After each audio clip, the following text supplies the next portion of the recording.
From the Bill Graham Center. It's an honor to be here. I really enjoyed that last panel, especially the diversity of speakers, and I think we have that on this panel too, to look at border concerns. I was just informed by somebody who was checking CBC News, the latest breaking news from 23 minutes ago. Trump will not impose tariffs on Canada, at least not right away. Hey. So, good job!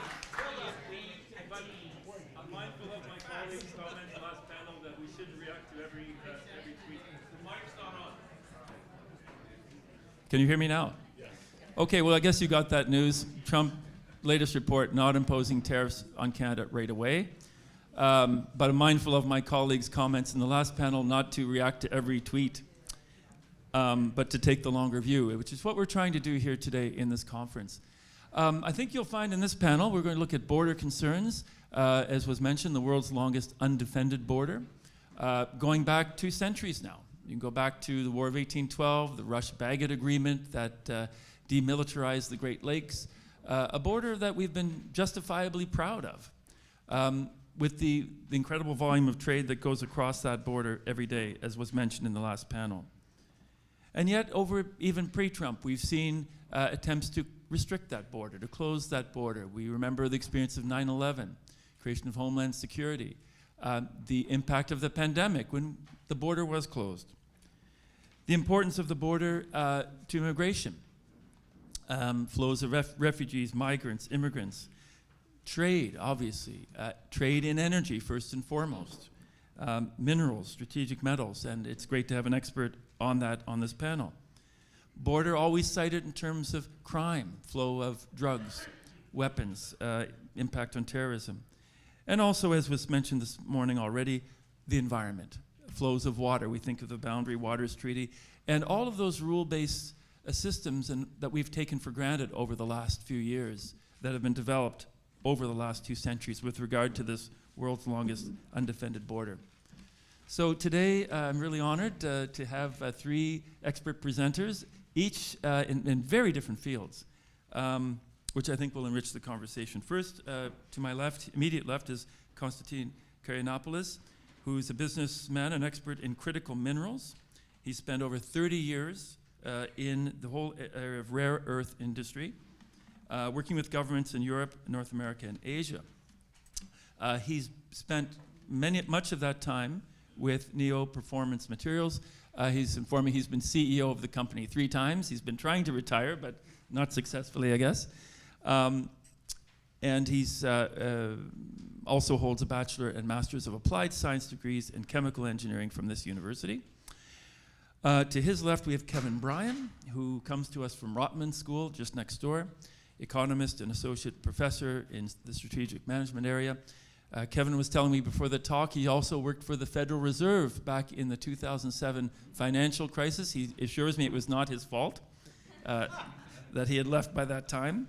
And since then has been focusing on the impacts of AI. So in fact, he has served as lab economist and moderator for the Creative Destruction Lab, which he tells me is the first AI incubator in the world. So welcome, Kevin. And last but not least, to Kevin's left, we have Marianne Lahaye Luna, who's right here at Massey College as a junior fellow. For those of you who know, a wonderful junior fellows program. I encourage you to meet as many of them as you can. You can see their pictures on the website for Massey. She's currently a PhD candidate in human geography, studying food behavior in Latin American immigrants in Toronto. So you bring the whole immigration perspective, but also an environmental perspective, because your master's is in environmental public health. You've worked on women's health in Venezuela, so you have that as well.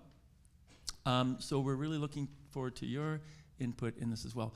We're going to ask each speaker to keep to 10 minutes so as to allow time for questions, both from our in-person audience and our online audience. And for all people asking questions, to wait until the mic comes to you so that our online audience can hear you clearly. So without further ado, Konstantin, you can speak from here or from the podium as you wish.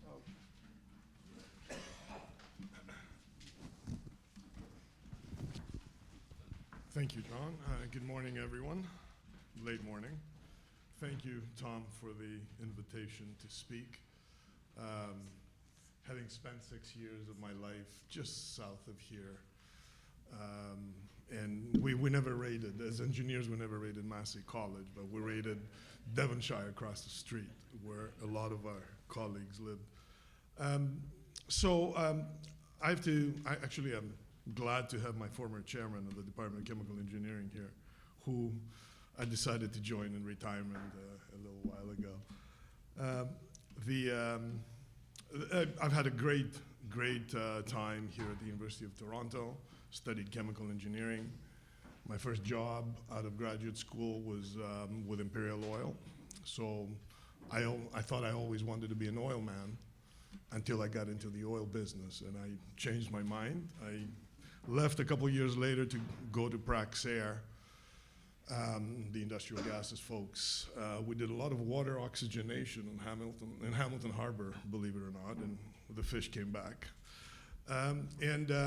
Eventually I decided to start my own thing along with a very good friend of mine, Peter Gundy. We started a company in 1993. In 1994, we bought 2 small plants in China in producing rare earths.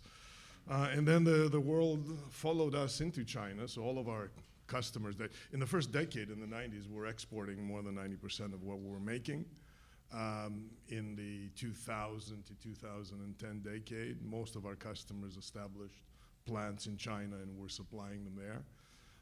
And then, of course, the more recent times are seeing a massive transformation of supply chains around the world. And so what does that have to do with the border?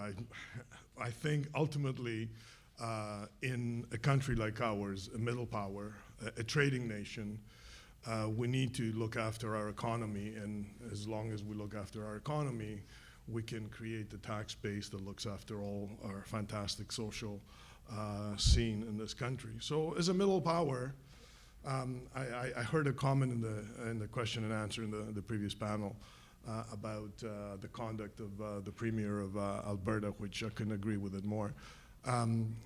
We need to believe our only hope is to continue supporting multilateralism around the world. And of course, when you see the new president in the United States picking fights with individual states as opposed to collective states, it becomes really obvious as to why that is.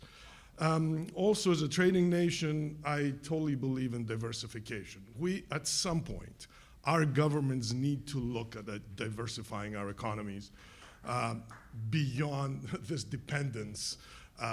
Listen, there's nothing wrong with doing business with the United States. What's wrong is only doing business with the United States. So, and this, I haven't studied international trade or anything like that, but this is so obvious to me. And as a public company, a former public company executive, I have to tell you that in our according to the Ontario Securities Commission and sorry about the acronyms, International Financial Reporting Standards, or US GAAP and so on, if you have any concentration of any customer over 10%, you have to disclose it as a risk. And then, in your continuous disclosure obligations, every quarter, every year, you have to explain to your shareholders why, if it's a risk, what are you doing to manage that risk? Because that sort of concentration is de facto, over 10% is de facto a risk that needs to be addressed. I haven't heard a lot of addressing of our 75–80% dependence of our international trade. And I'll go back to a former prime minister's comment. I've been going back and forth to China for many decades, and we participated in all the Team Canada missions. And I'm a huge believer in Team Canada missions, even though a few years ago they fell out of favor. And I would comment on the first trip that Stephen Harper took to Guangzhou, to China, on one of the Team Canada missions.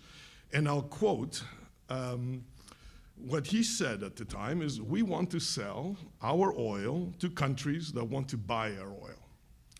And of course, we haven't done any of that because our oil, we don't even sell ourselves our oil. I mean, yeah. we don't like to pipe it across the country. And listen, there's all kinds of arguments, carbon footprint and the like. However, Eastern Canada, the last time I checked, we still buy oil and we still refine oil, and we buy it from Saudi Arabia, Nigeria, Venezuela, you name it.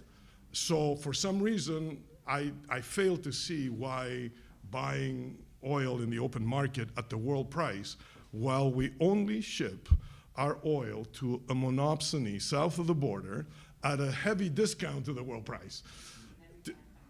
And actually, when Mr. Trump started talking about subsidies, we should have mentioned that we are the biggest subsidy provider to the American refiners in the Gulf, who by the way, and all we had to do is ship it to the rest of the country, please not by train, ship it to the rest of the country, tax it, and fund our energy transition with a tax base that gets generated out of our own. Anyway, so a little known fact that I came across a year ago at a conversation with folks that shall remain nameless, is that a big portion of our oil that goes south of the border does not stay in the United States. It gets loaded on ships and it goes to China. So in addition to the refiners in the United States, we subsidize the traders as well. I mean, what a country, huh? We love to subsidize others. So at some point, we need to take control of what we do with our resources. And of course, oil, I mean, of course, there is criticality in the oil, but I spent my last 30 years working for a company with a fantastic international team with very bright people from the United States, Germany, Singapore, China, where we created the world's only vertically integrated company that produces rare earths in China and in Europe, in Estonia, and then converts them to high-performance magnetic materials and magnets, which go into high-efficiency motors, such as electric vehicle motors. So we've been on the side of decarbonization for a long time, and decarbonization is great for our industry. So in addition to being, in principle, big supporters in our company of the energy transition, we are doing something to help it along the way.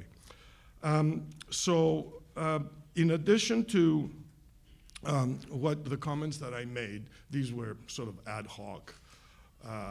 One of the things that I'd like to mention is when I retired, we had 10 plants around the world, including a plant in Peterborough, North America's largest producer of gallium. Some of you may have read about China restricting the exports of gallium and germanium, critical minerals for the production of semiconductors, semi-insulators, and transmission communication chips. It's interesting to note that during the pandemic, we had to keep Peterborough open because a lot of our key customers from the United States sent us these desperate letters saying, please don't shut it down, we need your gallium. And then we talked to the Ontario government, and we operated right through the pandemic. So Canada, I think we need a proper understanding of all the materials we supply to our friends south of the border. And the criticality of them is much broader than perhaps we think. When it comes to the more conventional critical minerals like rare earths and lithium, Canada has an endowment of great lithium deposits. We're still looking for world-class rare earth deposits. But with all, let me backtrack a little bit. I think fundamentally, this country needs an industrial strategy, which we haven't had for years and decades. The term industrial strategy has been a four-letter word. It was replaced by laissez-faire economics and business. And so we're relying on people like me to make sure that things are done well. But I wouldn't rely on people like me because my duty as a former CEO, at least when I was a CEO of a public company, I had to look after my shareholders, I had to look after my employees, and I had to look after the communities we operated.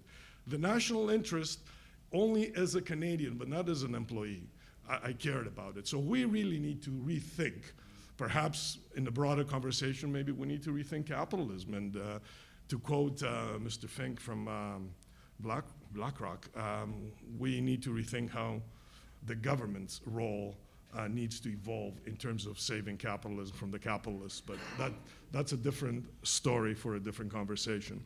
So in terms of an industrial strategy, we need to do what all companies around the world do, which is assess the strengths and weaknesses, address their weaknesses, and capitalize on their strengths. Assess their competitive environment, and then draw an industrial strategy along the lines of what we had post-Second World War, which was 3-4 decades that really made this country what it is and made it great. And in the development of our industrial strategy, we really need to learn from successful examples around the world. So we look at, when I started going to China 30 some odd years ago, it took me 7.5 hours to go from the old beat up Shanghai airport to 200 kilometers away to the town where we bought our first plant. Now there's 3 super highways between Shanghai and Nanjing. There's high-speed trains. We don't fly anymore in China. We always take the train because they're faster than. And we've been talking about a high-speed train in the Windsor to Quebec City corridor, and we're still talking about it. So an industrial strategy needs to take into account industries that we need to focus on. We have fantastic universities. We graduate really bright kids, and we really need to use our intellectual capacity in that industrial strategy. However, the examples, I'll make it easy for the next prime minister. The examples we really need to look at are China. Again, 30 years ago, China was an agrarian third world country. Not anymore. And what they had a very focused approach, and I could talk for hours, which I promise not to do, about how they went about dominating the EV sector, when 15 years ago, 16 years ago, with their first, at least, for the first time, they mentioned electric vehicles as an economic growth driver in their 5-year plan. Again, I don't want to be misunderstood. I'm not advocating managing our economy and our country on 5-year plans, but all I'm trying to say is 3 5-year plans ago, China made it absolutely clear that electric vehicles, in the context of decarbonization of their economy, was a high priority that would drive economic growth. And guess what? They've done it. And one needs to look at how the tax system was structured to create incentives, to create consumer preference, and how China today makes, in fact, I wouldn't buy a Tesla, not because of Mr. Elon Musk, but that's beside the point. I wouldn't buy a Tesla because BYD makes far nicer, better, much more reliable cars with batteries that don't burn in the case of an accident. And this was very much government driven. But again, I don't want to blabber on forever. So we need to look at China and what they did to create the economy they did, and how they made sure, A, that they secured the critical minerals that they needed for the economic development, and also how they incentivized their economy to go into directions. Again, both industry, massive subsidies, but yeah, are we not subsidizing our automotive industry? The other example I would definitely take a look at is Europe. In 2017, the Europeans realized that with the energy transition, they would face a serious problem with their automotive industry. In Germany alone, it's almost 1 million jobs, high-paying jobs. And they realized that those jobs were at risk, and they needed to start shifting. So we need to look at what they did, and today, every major battery producer in the world, Japanese, Korean, Chinese, American, German, they all have gigafactories in Germany. The state opened its purse strings. The EU removed antitrust limitations on subsidies, and boom, every single global battery producer produces lithium-ion batteries for EVs in Germany, including CATL, the largest in the world, Chinese company, state-of-the-art. So the German state is agnostic as to who they provide subsidies, as long as the value-added manufacturing takes place locally with local employees. Perhaps there's a lesson to be there. The last example, the last obvious example would be Brazil. And I have a bit of an inside view of Brazil because I'm advising the Bank of Development, BNDES, who are implementing a $60 billion industrial strategy for Brazil, with one of the 6 areas of focus being critical minerals. So they're called for proposals. There will be a conference in Rio in mid-March to articulate exactly what they expect and also make it clear how the money will flow in the form of grants, low-cost, low-interest loans, and even equity in all those projects. So, I mean, if I wanted to build a plant, why would I really take a look at Brazil? Of course, that industrial strategy is coupled with some extraordinary resource endowment, and it all makes sense. So we need to be thinking about how we could take advantage of that. Last example I'm going to mention is the Northern Ontario, Southern Manitoba is endowed with extraordinary lithium deposits. I think instead of relying on junior miners, and my conflict on the table, I'm on the board of one of those junior miners, but you know, with a market cap of $15–20 million, you're not going to raise $500 million to build a world-class facility. So I would urge the planners in our province and in our country to take a look, maybe sit down with the planners in Manitoba and help build a world-class lithium battery materials in Northern Ontario. Perhaps if you want to be a rebel, build it right on the border of Manitoba and feed it with minerals from both sides of the border and then supply all these companies. Last time I checked, according to the Globe, I think as a country we are subsidizing the EV producers that are coming into our country to the tune of about $55 billion over the next 15 years, cash and tax points. And you know, these agreements are not public, so I may be wrong saying this, but when I talked to people close to it and I said, okay, we're spending $55 billion on automotive companies to build EVs and battery companies to build batteries, have we included any conditions or any obligations, at least, moral obligations for all these people that are enjoying a fairly significant largesse, courtesy of the Canadian taxpayer, to source their materials from local supply chains? I think I know what the answer is, but since I don't know for sure, I won't tell you what the answer is. You can imagine what the answer is. And lastly, we need to get the Toronto Stock Exchange back as an engine of wealth creation, because with our policies in the last little while, where we're saying if you come from China, you cannot invest in Canadian companies, and by the way, this has absolutely killed the exploration market in Canada. This is how we've created a lot of world-class companies over the last few decades, and perhaps we need to rethink our approach. I'll leave you with those comments, and we'll continue the conversation. Great, thank you.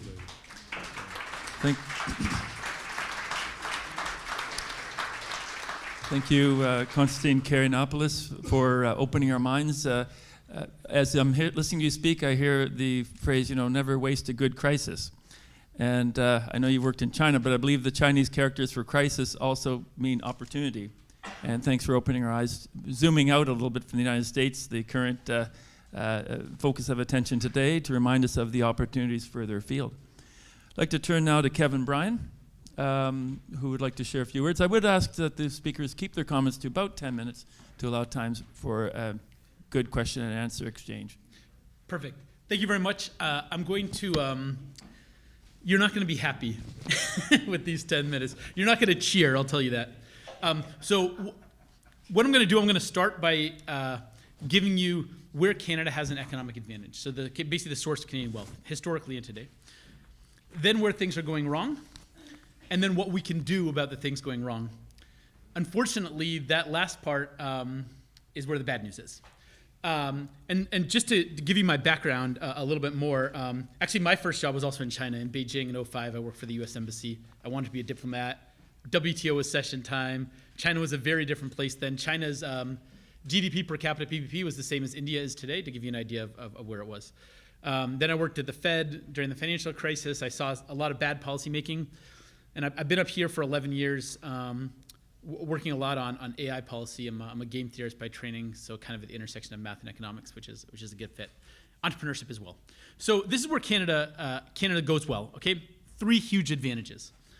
You look out at Canada, God took every natural resource in the world, as Constantine told you, and just dropped them into like farmers' fields everywhere you look, okay? Hard to think. There's even a cartoon going around on the internet. Usually it refers to the U.S., but it works for Canada too, where there's some critical mineral and China won't let it out of the country or something, and then people freak out. What are we going to do? And then some farmer in Manitoba finds the world's largest supply like beneath his tractor. And it seems like this happens over and over. So that's benefit 1. Benefit 2 is that essentially uniquely among countries in the world, Canada just doesn't have a border to defend. The last issues at the border were, probably the Fenian raids, right? going back around the time of the Civil War. And I have to say, as like both a guy from the northern U.S. and an Irish guy, I'm on the Fenian side, frankly. We weren't really democratic in Canada in 1867, let's just be clear. But nothing's really happened since then. So this allows us to avoid spending money on defense and other factors that other countries need to spend a lot of money on. The third big benefit in Canada is free trade and effective cultural similarity with the world's largest market. So this clearly makes it like much easier to develop an economy when you have integrated supply chains and integrated cultural links with an economy like much bigger than the EU, much bigger than China in nominal terms. That's the benefits for Canada. The harms for Canada have really come up, honestly, in the last 10 years. So that cultural similarity I mentioned and that more or less open border means that when you see productivity gaps open up between Canada and the US, high quality human capital leaves and investment dollars leave. And they absolutely have. And if you're not aware of this happening, you need to like talk to people in the real world. We just saw a company that came out of our accelerator called Tens Torrent. Makes chips that are useful for AI. They have a giant office up here on Eglinton. It's like a $3 billion company founded in Toronto. They moved their headquarters a few weeks ago to the US. And this is happening a lot. A number of venture investors that I've worked with have shut their Canadian offices in the last year, particularly related to the capital gains tax changes. And just in general, the productivity gap has really opened up. To the extent it's making it hard for us to hire high quality human capital, because the salaries, if you work, say, in the tech sector, you're taking a 50% pay cut to work in Canada right now. Pre-tax, not post-tax, pre-tax, okay? And if you work in the finance sector, you're taking a cut like that. You work in law, you're taking a cut like that. I have a friend, because it's recorded, I won't give a name, but this kid's like a genius, okay? He's a kid of fishmongers from Atlantic, Canada, worked his way up to Rhodes Scholar, PhD at Oxford in physics, NASA, BCG, Google, founded a nonprofit, grew that a ton, won the Order of Canada. At that point, he was 35, okay? Got hired by a big Canadian company that has an office in the US. He runs their US business with 1,100 employees. I would have thought 2 years ago his next job is running the CEO of a major Canadian company, the one he works for. Last time I talked to him, I'm not sure. I think he's going to move to California because of the job opportunities. And once you have people like that leave the country, then their families are overseas, their kids are in school, it's really hard to get them back. And we've seen this happen. Founder of Slack's Canadian, co-founder of Uber's Canadian. Like, we can go down the list, right? We saw this happen in the medical sector in the early 2000s when we saw a similar productivity gap open up, and we lost a lot of doctors. Recently, we've lost a lot of nurses out of Canada because of the salary gap. So it's actually a really, really dangerous time for Canada. When we talk about productivity, we're not just talking about more money in rich people's pockets. We're talking about the productivity gap because of Canada and US's tight links causes human capital to leave. If France and the US have a productivity gap open up, the French aren't all moving to the US. Like it's a big cultural shift, it's across the ocean, it's a different language. That's not true of Canada. So that's where things can go wrong. Why have we seen that productivity gap open up? So the main reason is that our two biggest sectors are resources and real estate. So resources and real estate are two sectors where you don't see much productivity growth. And the rest of the economy, basically money's been sucked out of the rest of the economy from investment. If you look at capital invested into information technology, for example, that would include anything related to AI. So the US is investing as a percentage of capital investment about double what Canada invests, and overall US investment is higher. So like the per person investment is much higher than Canada.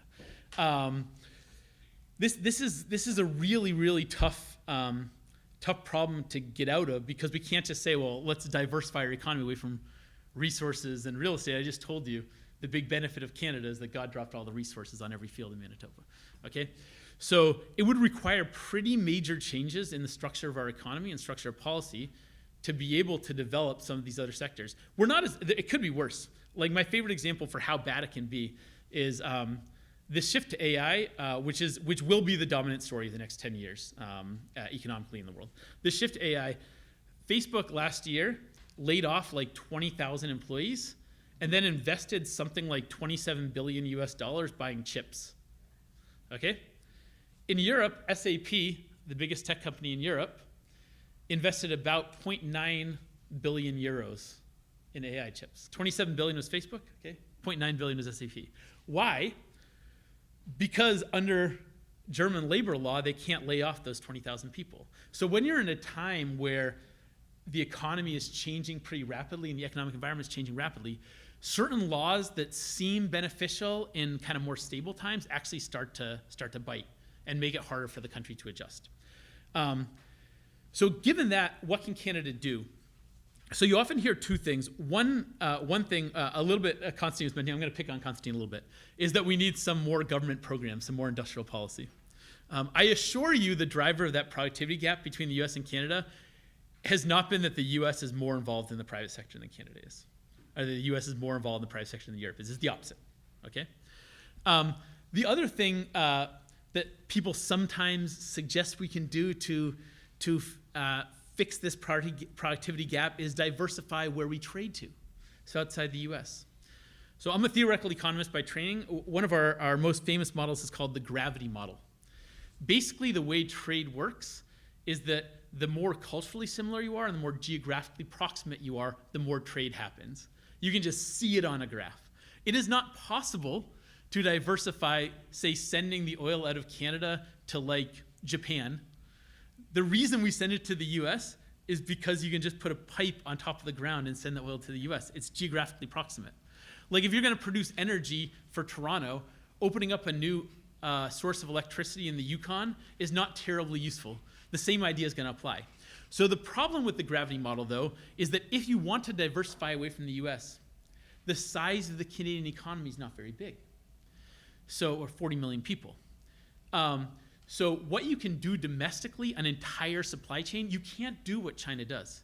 There's more members of the workforce, the size of the labor force in China is bigger than the entire Western world combined, including Japan, South Korea, Taiwan, Singapore. Okay? That's the size of their workforce. The GDP per capita, even adjusting for prices in China, is the same as Mexico. So like suggestions that we should like integrate our supply chain wholly within Canada, like we have 40 million people and our salaries are quite high. Like it's not possible. Like in fact, a colleague of mine, Joe Steinberg over in the economics department, looked into what we could do if Trump wants to set a tariff on us. It is true that we send a lot of resources to the US, but the intermediate goods used in production in Canadian manufacturing, Canada is far, far more reliant on US intermediate goods than the US is reliant on Canadian intermediate goods to produce things. If Canada wanted to put a tariff, like Joe did a little estimate of this in kind of a standard economic trade model. If we put a 25% tariff on US goods coming to Canada, it actually hurts Canadian companies more than US companies, because the US companies are not that reliant on Canadian goods. The Canadian companies are essentially all reliant on intermediate goods coming from the US. So there's really no credible way for us to sever our economy from the US, nor would we want to, because it's the main source of our prosperity. So if I were advising the government on what to do on the border, I would actually go the other way, and actually Trump is mentioned offhand. He's very unpredictable, and he likes being buttered up. He's mentioned offhand ideas like we should have more integration across the border for the labor force. It should be easier for Canadians and Americans to switch jobs across. That would cause more people to open offices on both sides of the border if we had more trade of that type. In Canada, I would also start with getting rid of non-tariff barriers between provinces. Like when we talk about Manitoba and Ontario, like you can look in the same kind of gravity model. In a gravity model, look at the distance between like Winnipeg and Toronto and look at how much trade happens between them. If you see whether that border causes like a discontinuous drop, it looks like national borders actually, the drop. Some of this people sometimes think is Quebec in language, but actually you see it also at borders in the Anglophone parts of the country. There are a lot of reasons for this. Some of them are regulatory, some of them are cultural.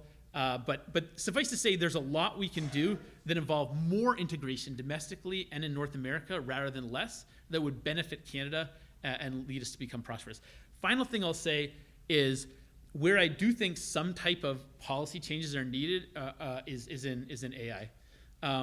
So the importance of AI to the economy, both for traditional manufacturing but also for new sectors, like it's just going to become enormous. And anything that any regulation that prohibits or limits this diffusion of AI is really harmful. At one point, a guy from the Canadian government, federal government, asked me, what can we do for our AI policy? At the time, of the 3 most powerful AI models in the world, 2 of them were illegal in Canada. And so I said, I have a starting point for what we can do. Like, you don't need to plow a bunch of money into it because your companies literally can't use, at that time, Claude or Gemini. They were illegal in the country. And so we need to be really careful about ensuring that this rapidly growing sector, we're not going to let go to waste. A lot of the early R&D that happened, that led to the AI industry, happened in Canada. Very few of the companies that draw on that research are in Canada, and it's just been a huge policy mistake that we've let this happen. Thank you very much.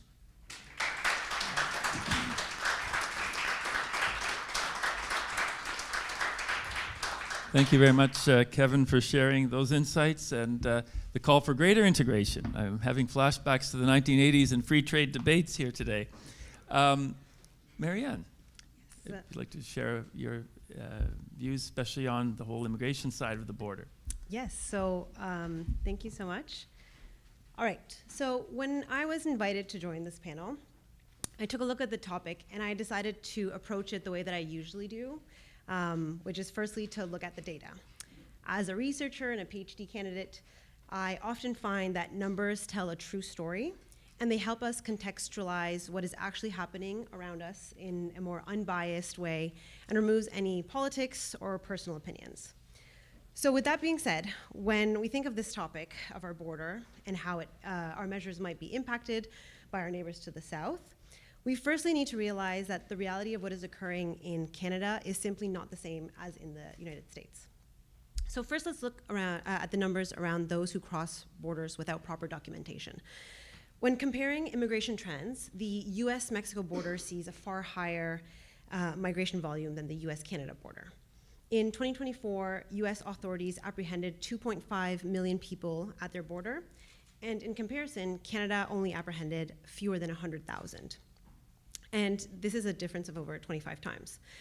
This disparity, we think, stems from the fact that the US-Mexico border has a proximity to politically and economically unstable regions, and that our northern border has harsher terrains and a longer geographic distance. While undocumented crossings at our border are rising, they still remain a small fraction compared to those in the US. When we see this stark difference in volumes of individuals who cross the border in Canada versus the US, we can only help but wonder then, why is there such a significant amount of federal funding being placed into physically making our borders quote unquote safer? So since July of 2024, Canada and the US have been negotiating and formalizing agreements prior to their January 15th announcement, where it was stated that 2 military-grade Black Hawk helicopters and 60 new drones have been deployed on the border, along with additional mobile surveillance towers.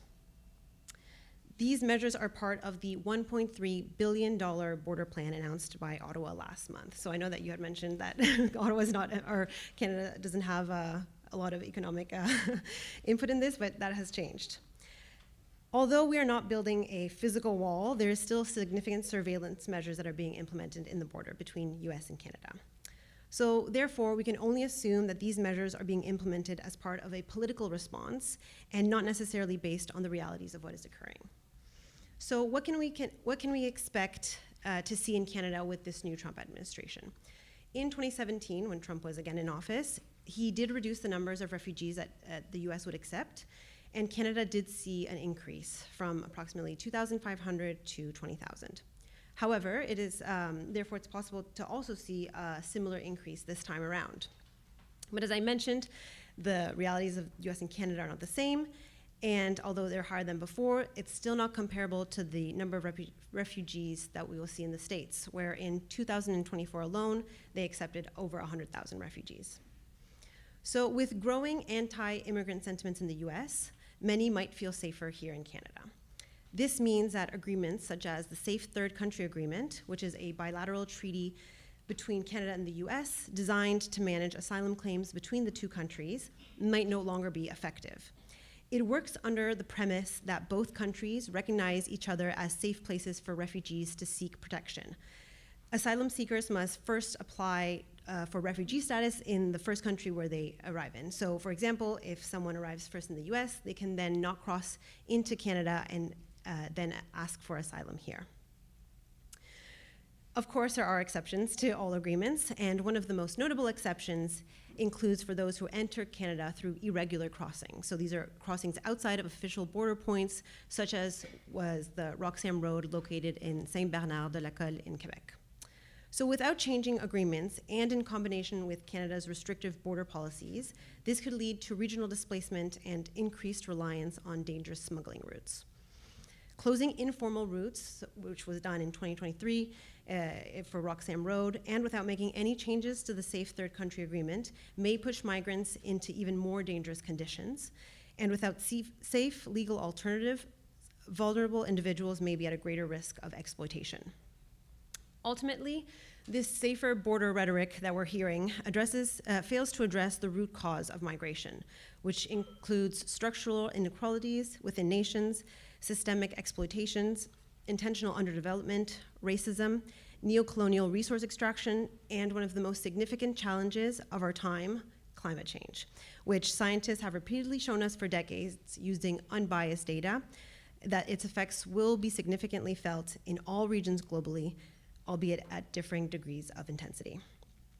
So without addressing these fundamental issues and adopting this safer border rhetoric in Canada can result in several risks, including criminalizing migration, which includes violating human rights by placing migrants in inhumane detention systems, which are found in Laval, in Surrey, and even right here in Toronto. So as we consider the future of migration policy, we must ensure that it balances national security without violating human rights. It is understandable why politicians in Canada have responded to the Trump administration the way that it did. However, not relying on statistics or data to back up their policies might perpetuate an unfounded sense of panic and fear amongst Canadians. As a proud daughter of a Canadian father and an immigrant mother, I believe that if Canada wants to continue upholding its role as a human rights advocacy leader and being an inclusive country for all, then it needs to not only ensure that adequate resources are allocated to address a potential increase in refugees and asylum seekers, but also steer away from this anti-immigrant sentiments that we are feeling globally and stop making immigrants the scapegoat for systemic issues within our society. We need to remind ourselves why an individual might take the extremely difficult choice to leave and flee their home and everything that they know and move into ours in the hopes that they will have a better opportunity to build a safer and better future for themselves. Thank you.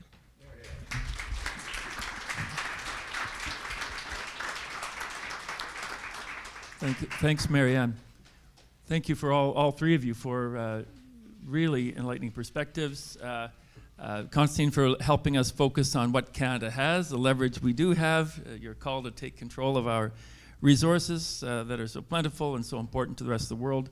Gallium, I thank you for mentioning the Peterborough plant. I think a lot of what you said, very few Canadians are aware of. And we need to hear it. We need to hear more of that. As well as your call for an industrial strategy, the national interests. I know I did spend time in Northern Ontario, so the whole Ring of Fire, what's happening there, the immense potential we have. But I think, Brian, you pointed out the realities, the real challenges we face, the productivity gap, the salary gap, the flight of educated entrepreneurs with potential south of the border, maybe another aspect of a gravity model.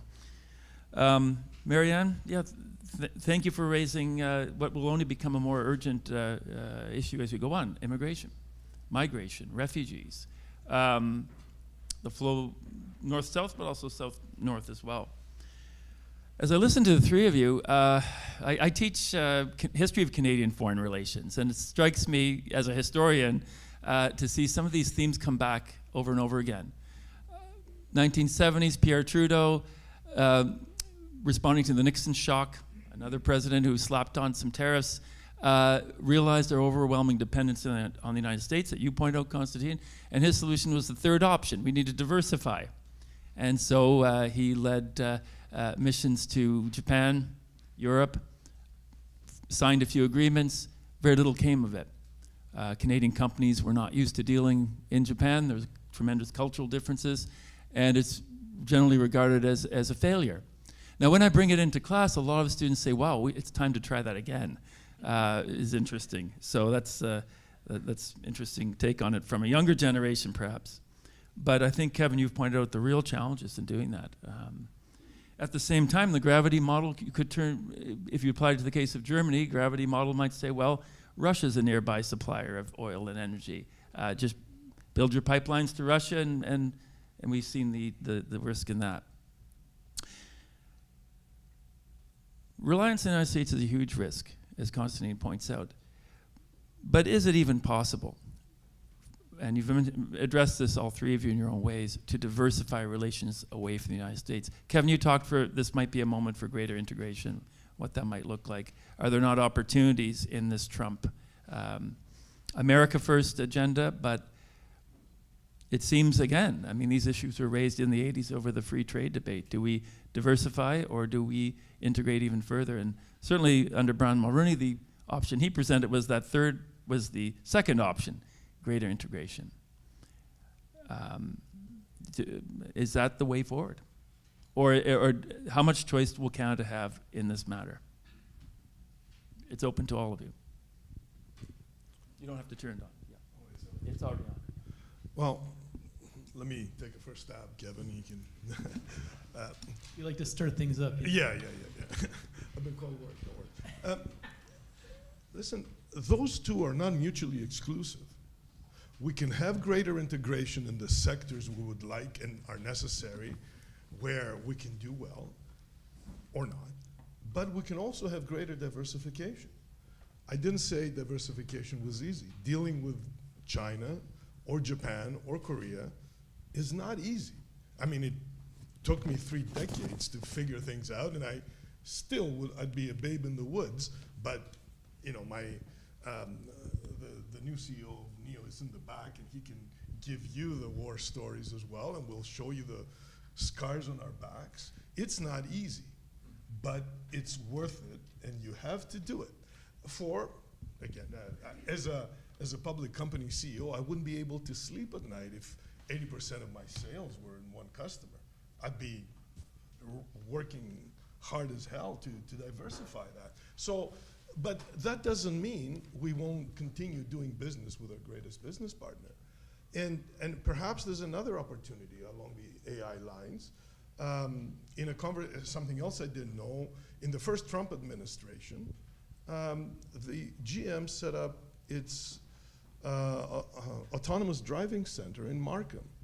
And 2,000 brilliant engineers went from Silicon Valley to Markham.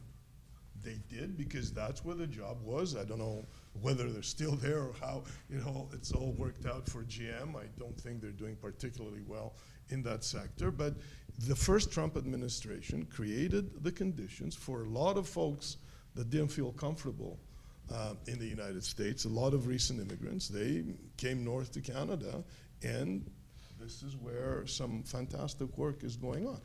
It's not going to happen in all sectors, okay? But the fundamental point I want to make is that, yes, further integration and continuing growth in dealing with the United States market and that continuous diversification are not mutually exclusive. We need to pursue both. Yeah, I think kind of in between my two panelists, actually, so really where Canada has some opportunity is that Canada has control over its domestic policy. So like immigration would be a great example, like for reasons that I think even US policymakers don't really understand,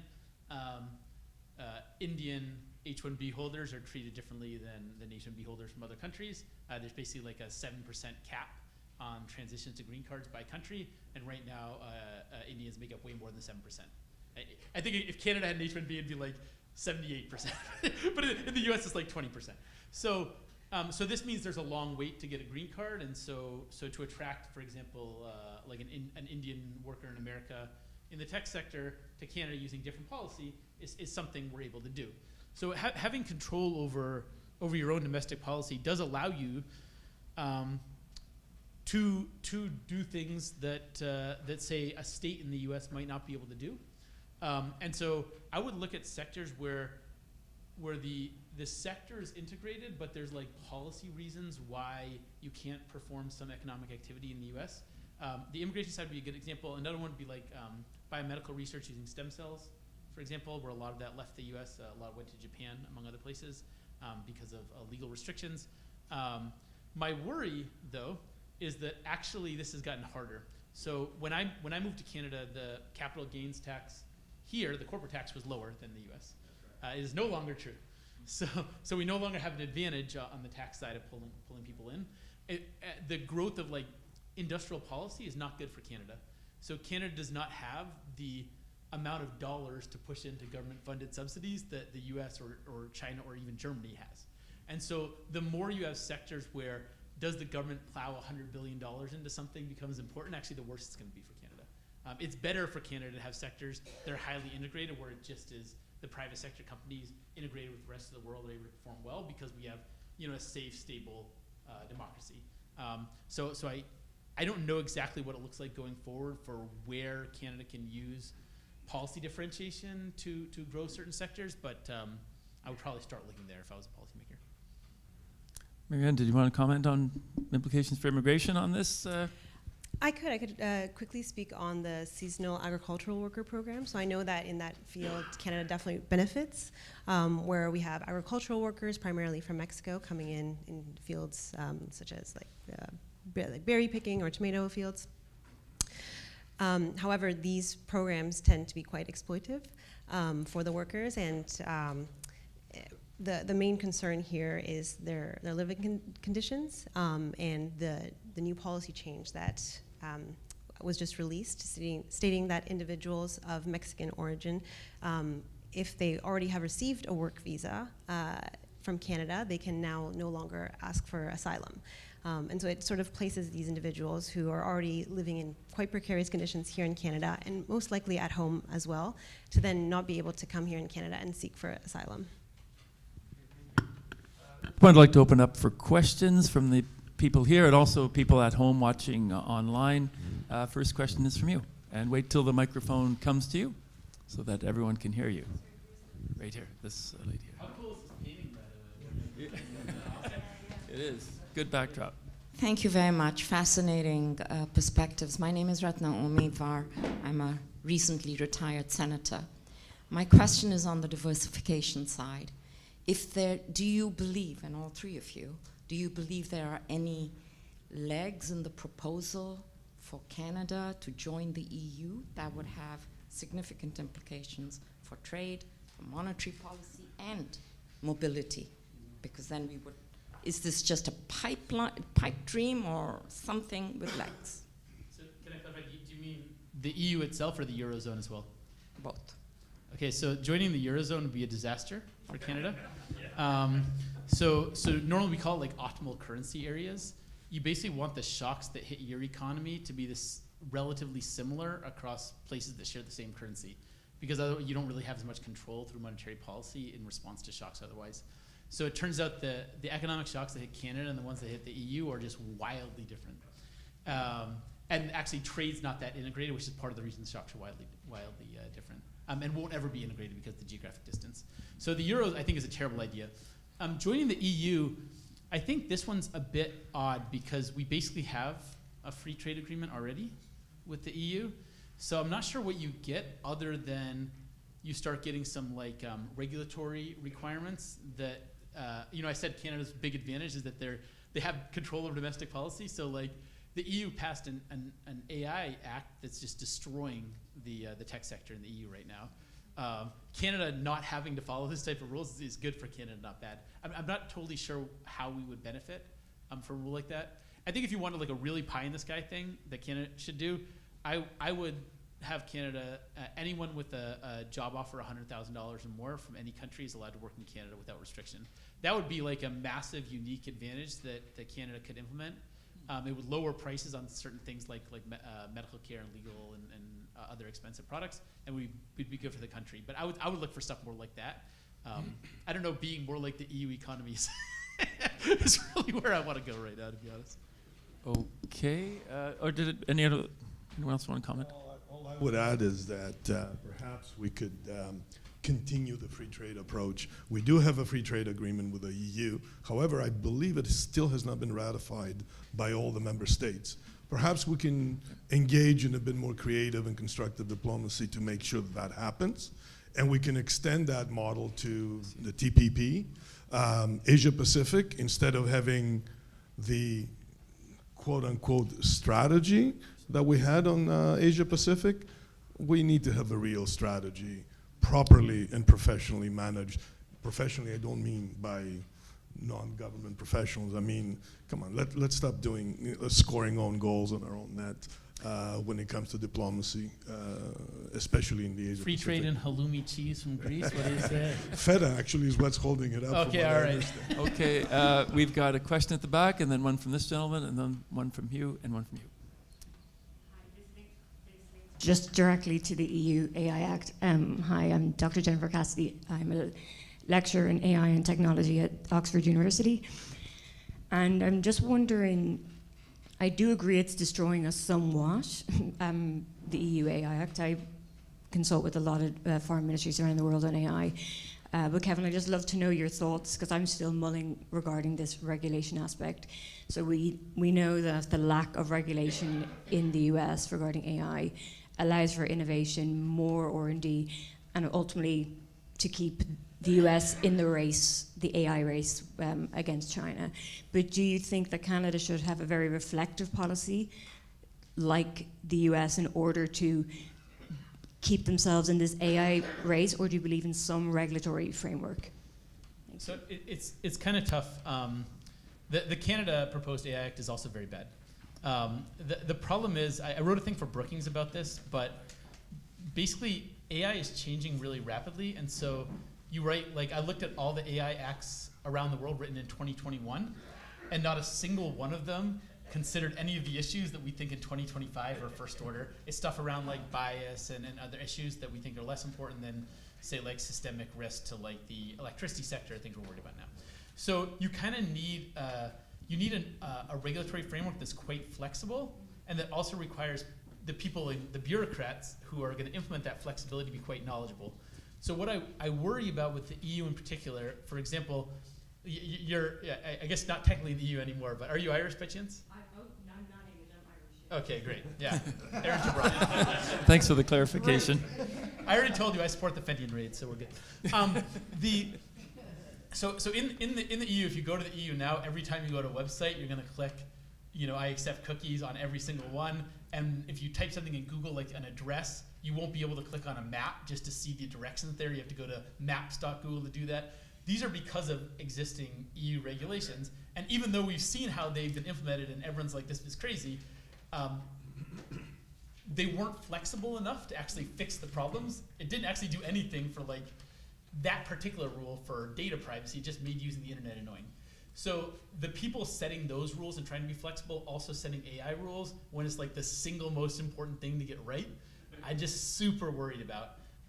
That said, there's just enormous risk to the population from AI development over the next few years.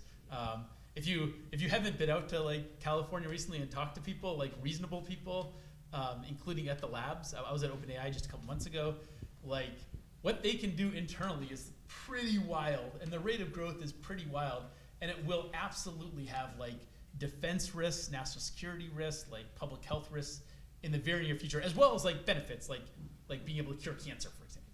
So that's like the most important regulation to get right. If I was the Canadian government or the EU government, I would hire like 100 very, very high-skilled, very technologically knowledgeable people from AI to work on this policy, because you just can't have, no offense to government policymakers, like there's a lot of smart, hardworking people, but it requires a level of technical knowledge that goes way beyond what we currently have in government. I just, sorry, I finally very much agree with that point. And with GDPR, you know, just I was a part of those negotiations just 15 years ago. Can you use the microphone? Yeah. Oh, sorry. Yeah. Sorry. With GDP, with the online audience. Yeah. hi. Oh, hi online. So it took 15 years for that to be progressed. And one of the my major concerns, this is just in agreement with you, is that AI is advancing so rapidly. Like when I give a lecture on AI, I say to my students at the end, this whole lecture could be out of date as I leave the room. So make sure everything is out of date. So I can't. It's such difficulty for any government to actually, with the bureaucratic machine, make these regulations and even walk out on day one and make sure they're still there. So, yeah, thanks Okay. very much, Kevin. We have a question over here. I believe there's a gentleman behind you. No, I think your hand was up first. Yeah, this gentleman back here. Yeah, and then you. Yeah. Hi, thanks so much for the panel. My name is Varun Srivatsan. I work at RBC Economics and Thought Leadership. I'm just curious about some of the strategic advantages that we've been talking about with regards to Canada and the U.S. relationship, and specifically with regards to critical minerals. So, Constantine, I'm just wondering, and none of these solutions are turnkey. Some of the strategic levers that we want to unlock will take 4 to 5 to 10 to 15 years, especially when it comes to critical minerals. So, how do we use those levers now? If you were sitting in government at global affairs or something like that, how would you use those levers now? Great question. You're absolutely correct that it takes the earliest time frame that I've seen extractive industries establish themselves on critical minerals is about 10 years. It takes a lot of investment. It's high risk, which means that we need risk capital. And I made a very quick comment earlier about the effect that some of the regulations have had on the availability of capital on the TSX, which I don't believe it's been talked about sufficiently. So I think we need to rethink the restrictions we put on who can invest in what to get the exploration industry started again and repeat the successes of, Robert Friedland's and Teck and Noranda and so on over the years. I think it starts there, but perhaps we need to consider that. I had a conversation with friends at the Department of Defense in 2010 about the dependency on rare earths coming from China for defense applications. And I basically said it took probably 2 decades for the supply chains to migrate out of North America. It'll take at least another couple of decades. So the sooner you start, the sooner you get there. I mean, you can significantly shorten other than manage the risk and provide some risk capital to allow entrepreneurs to take the chances and put their own money on the table. But the sooner we start, the sooner we get there. I know it's almost like a nonsense answer, but I don't think there's any shortcuts. Next door. Just real quick, there's an interesting Canadian policy lever too, is that the resource sector in the US, like reservations, play a major role just because they tend to be geographically bigger and have a lot of autonomy on resource development. In Canada, reserves tend to be geographically very small, surrounded by crown land. I think there's probably some mutually beneficial opportunities to like allow reserves with control over certain regulatory factors that allow kind of quicker development that would also increase wealth in places that are quite undeveloped in the country. We saw this in Quebec with electricity, obviously, over the past couple With decades. Indigenous communities, yes. This gentleman right here. Hi, Peter Biro. Constantine, God was equally kind and generous to Argentina in terms of resources, and we know where that's going. So a purely resource-based economy is not obviously the answer to our future, even though it's been our blessing and, in a sense, a blessing in disguise, in the past. By the way, I'm interested to know that you developed gallium in Peterborough. For a dozen years, I ran a manufacturing company that depended very much on gallium arsenide. It's the secret ingredient in our night vision technology. The question that I want to sort of put to you just broadly, and we don't have the time to get into it in detail, is the tension that obviously exists between sovereignty, both cultural sovereignty and other sort of aspects of our sovereignty, and the kind of integration that I think Kevin quite rightly advocated for. I don't think there's a question of sort of picking one versus the other. The integration that you've talked about and for the reasons that you've given it is not, it's not a question of whether that's a preference. It's an absolute necessity, whether we like it or not. On the other hand, we've got a sovereignty problem. We also have a security and defense problem. We've got no security and defense on our northern border. That's really the longest undefended border in the world. And the Northwest Passage is Canadian, perhaps in name only in our textbooks, but ask the Americans, the Russians, the Chinese, and everyone else whether they think that's Canadian. And I think we've got a couple of icebreakers and a seeing eye dog up there. That we have no ability to defend that particular border. On the other hand, we have a critical need to develop a national revenue base to fund security and defense, but also to fund the social programs that make us Canadian, right? We also know that indigenous strategies, national indigenous strategies, are problematic from a market perspective. Governments are notoriously bad at picking winners, as we know, and Kevin will understand that much better than I do. But for a country of our size, we do need some kind of managed economy. We've got to decide where the future lies Well, ask if economically. there's a question coming. Well, there is. We failed at developing national consensus over things like national securities regulators, et cetera, et cetera. And the last industrial policy we had was the National Energy Program. We know about that. How do we manage this tension between the need to develop a strong tax base to fund defense and security and cultural programs and social programs on the one hand, maintain our sovereignty, and at the same time, function as an independent sovereign country? Who wants to handle that first? It applies to all three of you, I guess. Yeah, well, that's That would be the last one. Last about question. the Holy Grail question. Well, first about Peterborough, the raw material for Peterborough is recycled gallium arsenide wafers. So it recycles. Sorry. Okay, Yeah. there you go. You're on. The Holy Grail of questions. On Peterborough, the NEO plant in Peterborough, the raw material is recycled, spent gallium arsenide wafers. So the wafers that you used to make, when they break or end of life, they come to Peterborough from across North America. Gallium is recycled and sent back to those customers. So there's an added benefit in the circular economy. I think the next government will need to be focused on small wins and that have a big impact. And Kevin mentioned it.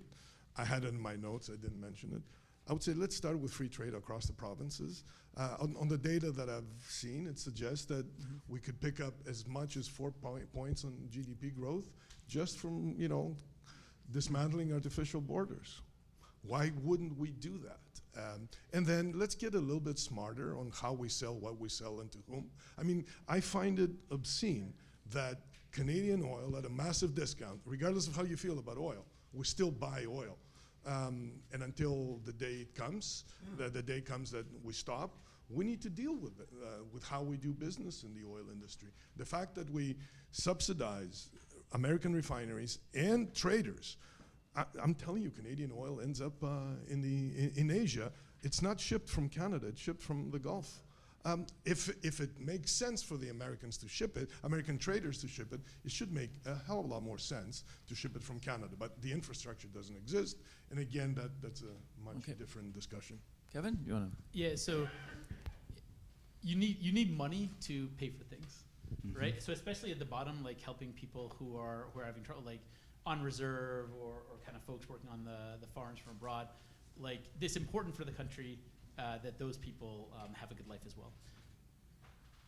That said, we can't just reallocate the pot. There are, I think, 2 policies historically in Canada that have done a good job of growing the size of the pie while also solving some of these social problems would be integration through like the railroad, for example, back in the 1800s, and then post-Quiet Revolution Quebec.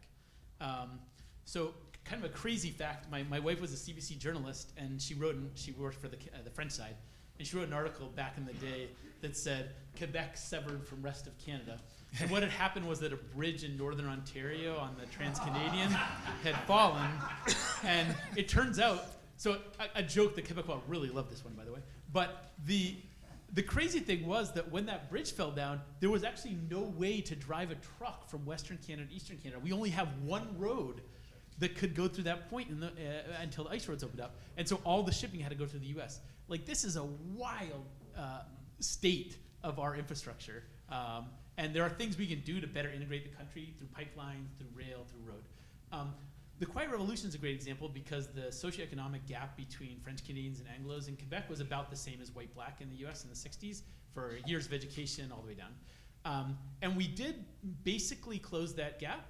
The costs were pretty high. Like, you can look at Quebec's economic performance over the past few decades, but we were able to basically bring up a group, kind of especially rural French Canadians who were quite behind economically, through policy that basically led to more education for those groups and better job opportunities.